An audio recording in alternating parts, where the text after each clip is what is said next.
अपना radio 96.9 FM।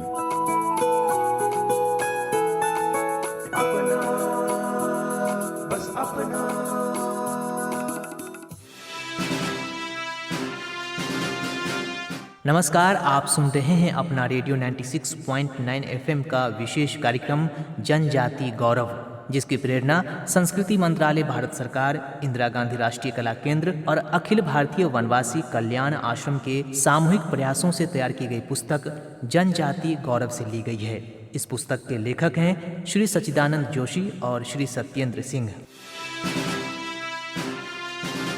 अपना radio 96.9 FM पर अब आप सुनेंगे जनजातीय क्रांतिकारियों के स्वतंत्रता संग्राम की कहानी पर आधारित हमारा विशेष कार्यक्रम जनजातीय गौरव। ये कार्यक्रम उन जनजातीय क्रांतिकारियों के जीवन को रेखांकित करता है जिनका योगदान और बलिदान जनजाति समाज के उत्थान के साथ साथ भारतीय स्वतंत्रता संग्राम में अहम भूमिका रखता है। दोस्तों नमस्कार, मैं हूं उदय शर्मा। आज आप जिस वीर बलिदानी जनजाति गौरव की कथा सुनेंगे वो है वीर बलिदानी सिदो कान्हू की कहानी।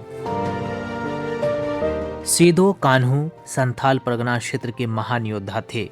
सिदो मुर्मू का जन्म साहेबगंज जिले के भोगनाडीह गांव में 1815 में हुआ था और कान्हू का 1820 में। इनके पिता का नाम चुन्नू माझी मुर्मू था। सिदो कान्हू, चांद और भैरव ये 4 भाई थे। चारों भाइयों ने अंग्रेजी शासन के अत्याचार, शोषण और दमन के विरुद्ध आंदोलन चलाया। सिदो कान्हू ने घोषणा की कि माराड़ बुरो और जाहिर एरा ने उन्हें दर्शन देकर अपना राज कायम करने का आदेश दिया है। उन लोगों ने बताया कि कुल देवी देवता से उन्हें आज्ञा मिली है कि अंग्रेजों को खदेड़ा जाए। सिदो ने सभी माझियों से कहा कि साल नामक वृक्ष में कान लगाकर सुने, जिससे एकजुटता का संदेश सुनाई देगा। उस साल टहनी का संदेश गांव-गांव, घर-घर भेजा गया और यह सचमुच क्रांति का संदेश प्रमाणित हुआ। 30 जून 1855 को भोगनाडीह में एक विशाल सभा का आयोजन किया गया, जिसमें 10,000 माझी लोग उपस्थित थे। सभा में घोषणा की गई, अंग्रेजों हमारी माटी छोड़ो। भोगनाडीह की सभा में सिदो को राजा, कान्हू को मंत्री, चांद को मंत्री और भैरव को सेनापति चुना गया। उसी सभा में अबुआ राज की घोषणा की गई।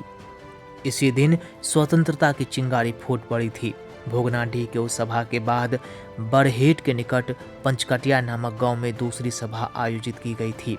जन क्रांति के सैनिक लोग कंपनी सरकार को अपने देश दामिन ई कोह से उखाड़ फेंकने की योजना लेकर आगे बढ़े। जहाँ जहाँ गोरे लोगों की बस्तियाँ या नीलहा साहबों की कोठियाँ थी, वहाँ वहाँ उन जन क्रांतिकारियों ने धावा बोला, मारकाट की।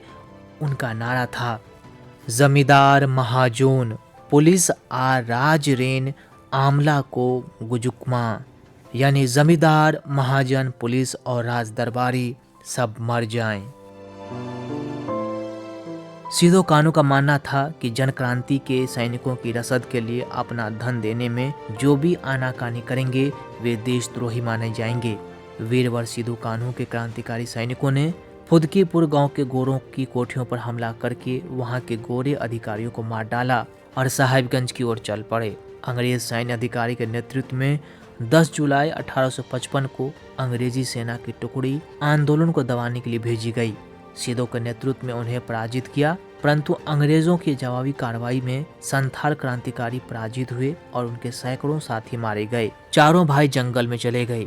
जन क्रांति को नियंत्रित करने के लिए भागलपुर में मार्शल लॉ लगाया गया और गिरफ्तारी के लिए कई पुरस्कारों की घोषणा की गई। कुछ दिन बाद वरलाइद की लड़ाई में चांद और भैरव शहीद हो गए।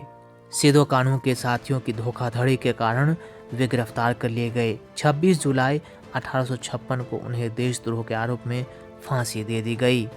जन क्रांति की याद में आज भी 30 जून को पूरे संथाल क्षेत्र में हूल दिवस के रूप में मनाया जाता है।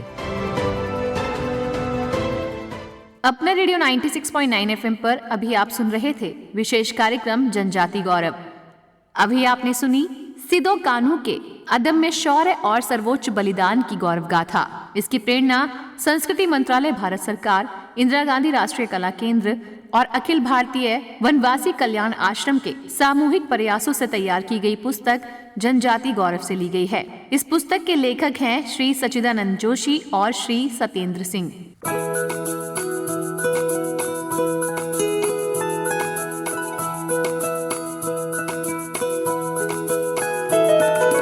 मेरी ख्वाहिशें, मेरे अरमान, मेरा बस यही सपना, जिंदगी में हर कोई समझे हम सफर मुझे अपना, अपना, बस अपना।